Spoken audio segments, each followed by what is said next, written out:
Magkaigsunan, matag karunugon niya, makadawat kami o inyong mga pangutana. Happy Whispers Meeting Tibok na kalibot. Atong tulmanon oras sa atong Padaran ko silang issue na walay kalabutan sa Diyos. Magdesidir na ganita nga mo serbisyo sa atong Ginoo. Ang yawa, mangita o pamagi, mo-offer na mura-mura po ug iya sa Diyos. Ang inahan kanya aligaran ang napulog sa mga anak. Pinako kalimutan tiyon sa Ginoo. Nga ang tanang mga kalisod iyang isukli.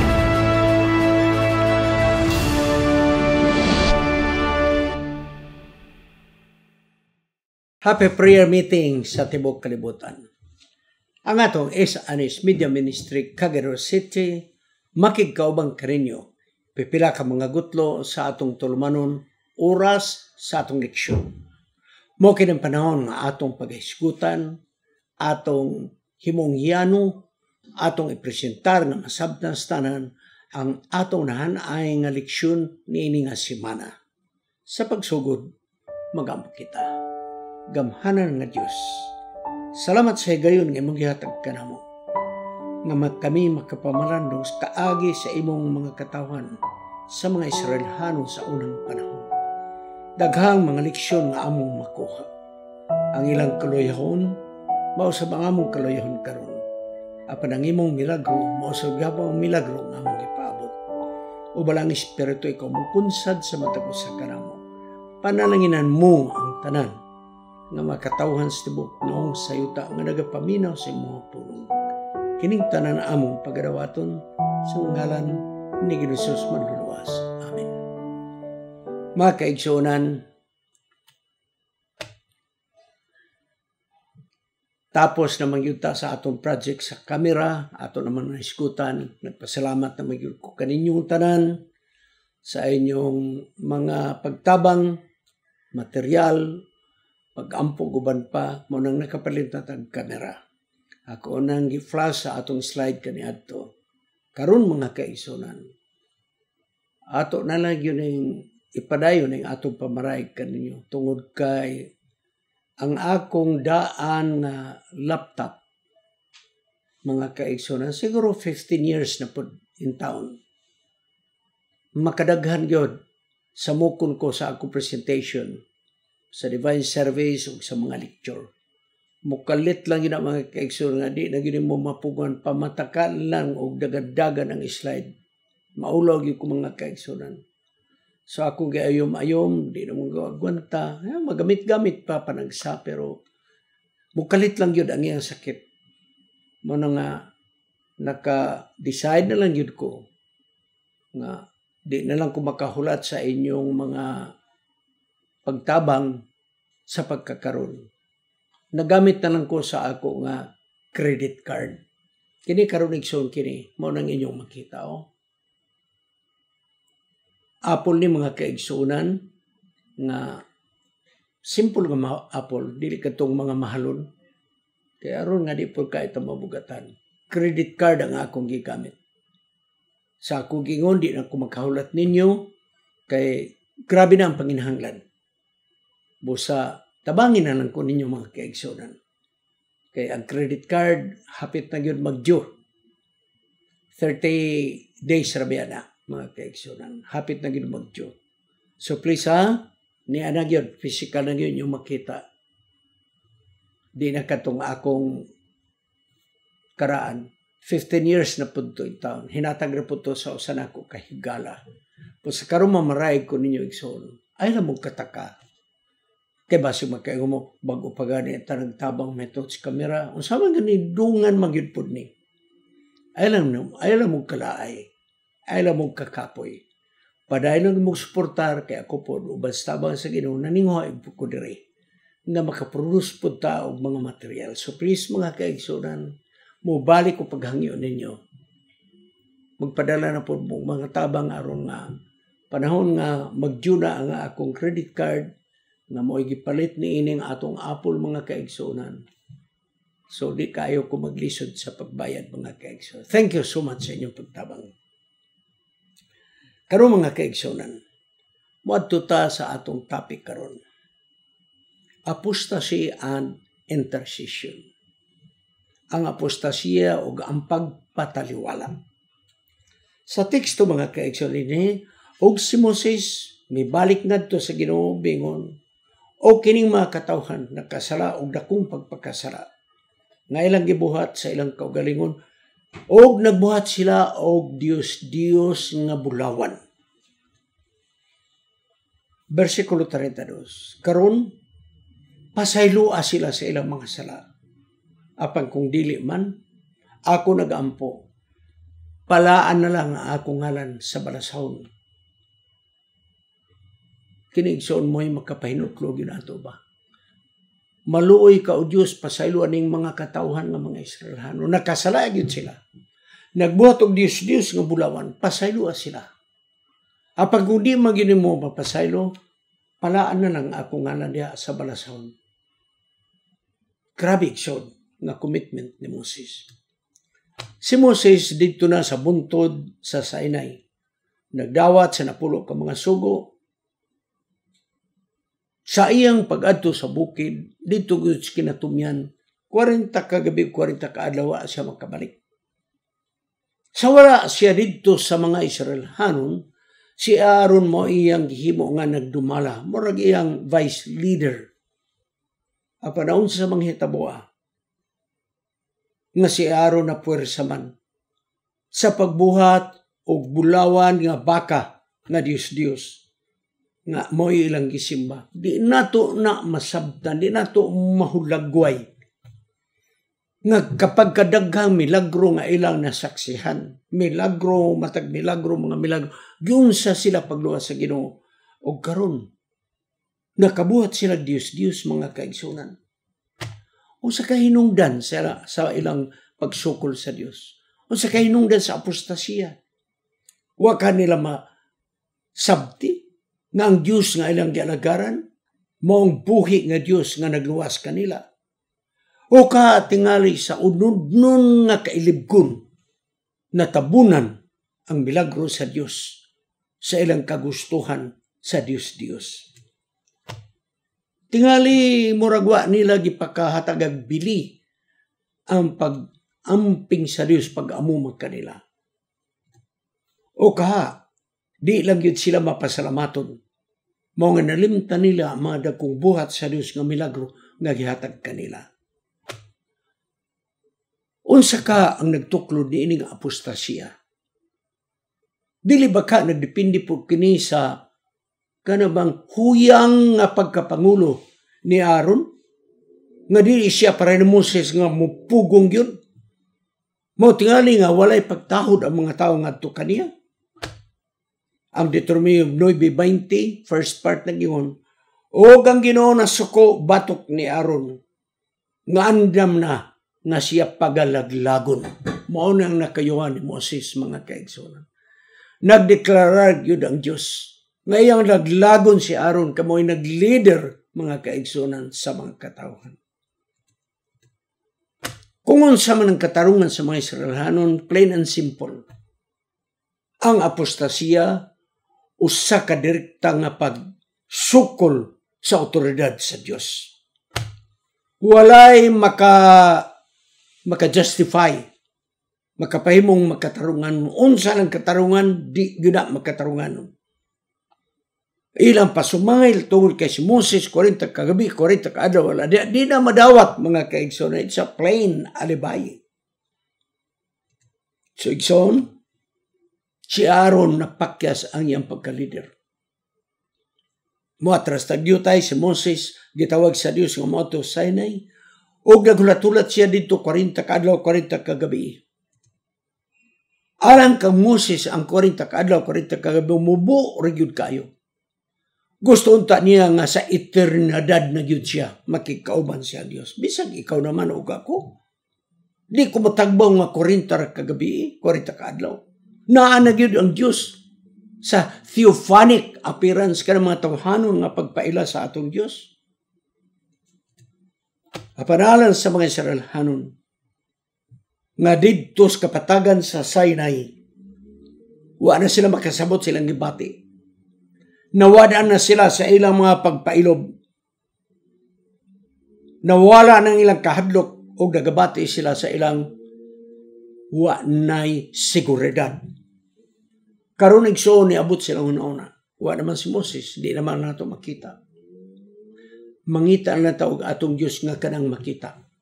Dios nga makita.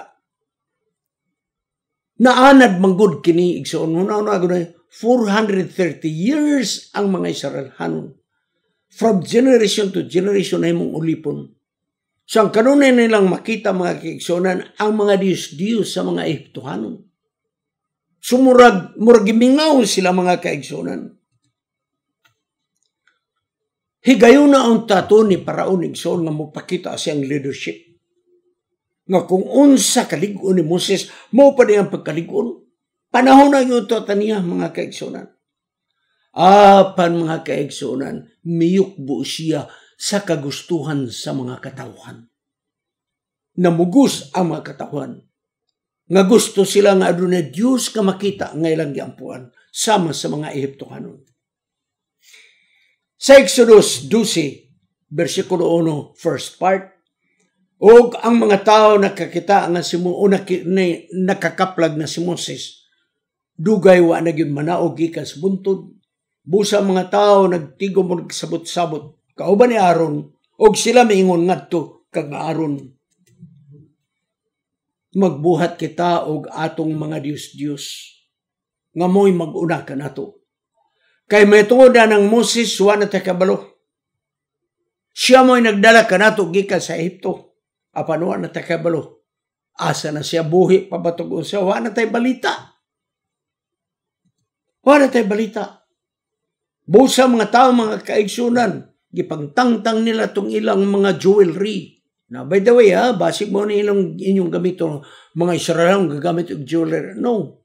It is an influence sa ilang pagpuyo sa Egypt. Nawala na ang doktrina sa ilang kinabuhi, mga kaigsunan.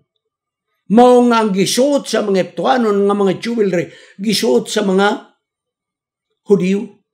Og labaw na sa ilang pagpanglayas, gipakapinan pagpadala mga kaiso aron manghawa na gyud sila. Bosa gitunaw ang maong mga jewelry nga mga bulawan. Og himo kini nga nati nga baka nga kinulit ngadto kang Aaron. Og gidawat ni Aaron ang sugyot sa mga tao. Gani siya nagpadasig nga sige, tipunon na to ang inyong mga jewelry diha. Og nag-ingon dahil siya. Gidawat, sa Exodus 22, versikulo 4, og iyang gidawat ang mga bulawan, gikas kamot nila, og ila kining gitunaw, og gikulit, nga nating baka, og mingon. Og sila mingon, kini mo'y inyong mga Diyos, o Israel, nga mo'y nagdala, kaninyo gikan sa yuta sa ito. So, grabe ang twist, no? Mura po ng mga politician, igsoon. Mura po ng politician. Madali mo bali. Ingon na, unihan ang Diyos. Mauni ang nagkuha kaninyo gikan sa ito. Wow, mga kaigsoon, ang pagkadali mo baliktad. Sa diha nga natapos ng mga kaigsunan nga naana ang kinulit nga baka nga nati, nagdeklar sila, kini mo'y atong Diyos. Kini mo'y naglukat ka nato, gikan sa Ehipto. O kini mo'y muguide ka nato, pengon sa iyo taasad. Grabe ang memory sa tao, mga kaigsunan. Ang utang kabubuto nila sa Diyos nalimtan, mga kaigsunan. O nag-ingon sila, kini mo na atong Diyos. Makahadlok ang ilang gibuhat, mga kaigsunan. Sa sinunod Ellen G. White, Patterns and Prophets, pages 316 and 317, kadto nga crisis. Nagkinahanglan ta sa usa ka tawo nga leader nga lig-on nga mohimog desisyon nga dili mapakling-pakling og siya mogunit sa pagpasinungog sa atong Dios. Apan ang maong leader nga si Aaron, mga kaigsuonan, walay kinaiya sama ni Moses. Nahimo siyang huyang. Wala siya magpakita siyang kaligon, nagpadala sa tingog sa mga katawhan. Ngaunta mo na ipanon na siya mo barog. Nagpadala si Ellen White. nahimong buta, nawadag pangatarungan, tungod kay singgit sa mga tao. Muna mga kaigsuonan, ngawa si Aro makapabilin sa pagbarog sa saad sa Dios ngadto sa mga katawhan. Naama po'y wala gyud hinuon mo kuyog bitaw sa apostasya, pero super majority igsoon nagsukol gyud. Super majority gusto gyud nga magbuhat og Dios og siya Aron napakling mga kaigsuonan. Wala makabarog. Kay nagunaw na po siya kung musupak. Makudita siya. Delikado. So pauyon-uyon na lang ni siya. Kay basi og mapulihan siya glain nga leader mga kaigsuonan. Kung imong basahon ng Salmo 114:4, Isaiah 135, 13, 15 paingon sa 8, 18. Isaiah 44:9 paingon sa 15. Igsoon, ang kinulit nga bulawan nga baka, ilatong gikopya de ay sa kinulit pod nga baka nga Dios sa Ehipto. Usa ni kadako nga kalapasan batok sa unang sugo ikadang sugo sa Dios mga kaigsuonan. O kini nga sala dili ni palabyon sa Dios nga walay silot. Kay sila mo'y nag-ugmad sa ilang Dios nga gipuli sa maglalalan nga mong Dios. Sa Isaiah 31:7, Isaiah 42:17, ang pagsimbang Dios mo'y grabe kadako nga sala mga kaigsuonan. Igsoon, may tungod sa pagtuon sa balang kasulatan, ang pagsimbang Dios mo ang imong paglimod sa matuod nga Dios. Mo ang imong paglimod nga ikaw tao nga gibuhat sa usa ka Dios. Busa mga kaigsuonan, kini pagsimbang Dios mo inidayag nga imong giputol ang imong relasyon sa Dios ngadto sa tao. Kining pagsimbang Dios mga kaigsuonan, usa ni kadakong diborsyo nga gibuhat sa mga Israelanon ngadto sa Dios. Nakigbulag sila sa Dios nga mo'y nagluwas kanila gikan sa Ehipto. Ang una sa mga Israelanon igsoon nahimo ng demonyo. Ang pagluwas kanila gikan sa ilang pagkaulipon, ingon nila ang kining Dios nga bulawan nga baka mao nang nagluwas kanato. Grabe igsoon. Ang Ezekiel 8:1-18, 20, versikulo 1, 24, 22, versikulo 1 ug 12, mga kaigsuonan. Nag-ingon si manalad na Ezekiel, ang mga kalisdanan nga miabot sa mga Israelhanon, bunga sa ilang pagsimba sa mga Diyos. Kaparigsoon, matag karon ugon niya, grabe gyud ta mo basol sa mga Israelhanon. Bisag karon sa atong mga leksyon, kay mo man eleksyon ato karon. Moingon kita pagkagahi bagi mga Israelhanon. Time out. Dili lang Israelhanon mo'y gahi mga kaigsuonan. Kita usab sa atong kapanahonan, mao-mao ra gapon sa mga Israelhanon, naapo tay mga Diyos mga kaigsuonan. Lahi-lahi lang ang porma ug dagway sa Diyos nato karon mga kaigsuonan. Ang Diyos kanabang mupuli sa atong Diyos. Bisag na balok kita nga sayop ato ng gibuhat. Kanaigson kanang atong gibuhat. Bisag na balok kita nga sala. Mo na atong Diyos mga kaigsonan. So igsoon, gani, di kita malimot nga kung unsa ang atong ginatutukan, kana mo kapausab ka nato. So, kung ang Diyos mga kaigsuonan, di nagani mo'y sentro sa atong kinabuhi, daghan ang mga Diyos-Diyos mosulod sa atong kinabuhi. Kung ta malipay sa presensya sa Dios sa atong kinabuhi, mga kaigsunan, lain nga mga Diyos-Diyos ang mukupar sa atong kasing-kasing o guna-una. Mo kini ang mga Diyos-Diyos nga mupuli kang Kristo. Unsa man nga mga Diyos-Diyos?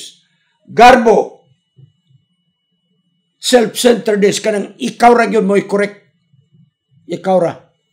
Salapi, gahom, sex, pagkaon, telebisyon, druga, makahubog, elimnon, ugban pa. Wala ta magluhod og larawan, mga kaigsunan, apan kining mga butanga kung atong gipalabi og nagpadayon tas pagbuhat niini inay kaysa pagalagad sa Dios, kini mo'y atong Dios. Salapi, di ta makalagad og mayo tungod kay nalinglatag salapi. Di ta makasunod sa kasuguan sa Dios tungod kay mawala tas trabaho. Egson, kana, di ta makabiya sa mga pagkaon, ang uban, naapagay mga pagkaon na tinago-tago, di ta makabiya sa mga ilimnon, mga kaigsunan, mga Diyos-Diyos kini sa atong kinabuhi. Pornography, pleasures, work, sports, family, video games. Okay, video games. Daghan ang mga batanon nga hubog sa mga video games. Films, shopping. Ay, mga girls, paminaw mo. Kanang magkatulbi taw ang atong kamot, o di makaatog mall, o di makapindot ang mga Shopee, o sa diha, Lazada. Nahimo ng bisyo, mga kaigsunan.